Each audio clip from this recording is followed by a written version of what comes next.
Më pak shkelje në ditën e dytë të zbatim provës së sistemit Safe City. Edhe pse ka kolona dhe pritja është më e gjatë në të njëjtët semafor, shoferët thonë se do të mësohen me masat e reja.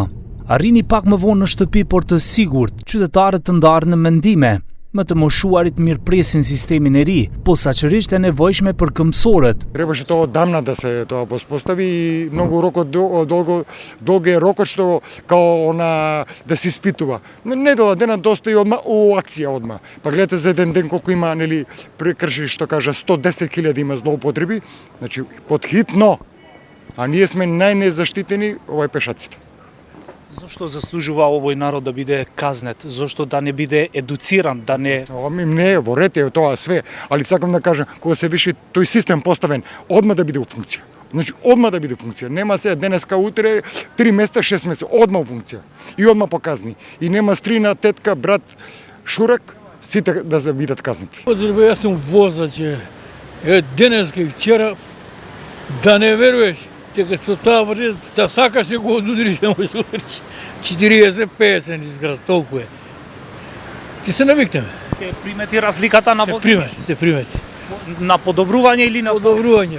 Протокот, ја мислам дека ќе биде намален, напротив, протокот е потечно е возењето. Нема да претркујат, па ќе застанеш, ќе возиш, па ќе застанеш. Ќе видиме, ќе се навикнеме. Да бидат казнети. Гледам како возат брзо. Јас сум бил у комисија за полагање пред 30 години. Без документи возат. На новите возачи да си читаат тамо книгата како што е и да си го слушаат инструкторот. Ништо више. Ја ти кажем, аутошкола има све, мене ме праша што да правам сега. А го удара друг, а он вози автобус. Што да правиме сега? Кој е крив? E të rinj shprehen kundër kamerave rrugore. Ata që folën për televizionin 21 thanë se u shkaktohet stres në vozitje dhe kërkojnë që toleranca të jetë së paku 10% e shpejtësisë. Па, ние сме против камерите, затоа што прават како прво многу голема деконцентрација во возењето.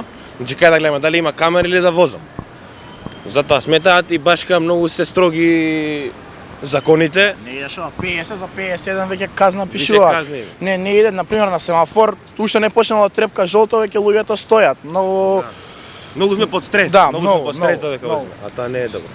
Тоа може да направи многу поголеми компликации во сообраќајот. Да, убаво каже, не знаеш кај да гледаш, дали горе камера, дали доле. Викам, луѓето ни 40 веќе не возат, реално не дека има некои големи плати и света, што луѓе што живеат од плата за да плаќаат секој ден по неколку казни. Па ја мислам дека треба да се укинат. Пошто не можеме да возиме. Nga Ministria e Brendshme thonë se në ditën e dytë dukshëm është ulur numri i shkeljeve në Shkup, krahasuar me 24 orëshin e parë të testimit ku kishte 110.000 shkelje dhe njoftimi i qytetarëve ishte automatik përmes celularëve. Policia thotë se shoferët e morën mesazhin dhe kanë reflektuar. Sa i përket të dhënave mbi numrin total të shkeljeve të regjistruara në Shkup më datë 2 dhjetor brenda 24 orëve, janë regjistruar gjithsej 50.652 shkelje, prej të cilave 48.861 për shpejtësi, 1.366 për semafor të kuq dhe 425 për automjete të paregjistruara. Autoritetet thanë se projektet po testohen në Shkup. Në Kumanov dhe Tetov pritet të aktivizohen ditëve në vijim, ndërsa në autostradat si koridori 10 dhe koridori 8 pritet të aktivizohen brenda javës. Deri nga mesi 2026 autoritetet synojnë të mbulojnë të gjithë qytetet e vendit me monitorim të kamerave Safe City, ndërsa deri në vitin 2050 të ulin në 0 vdekshmërinë nga aksidentet në trafik.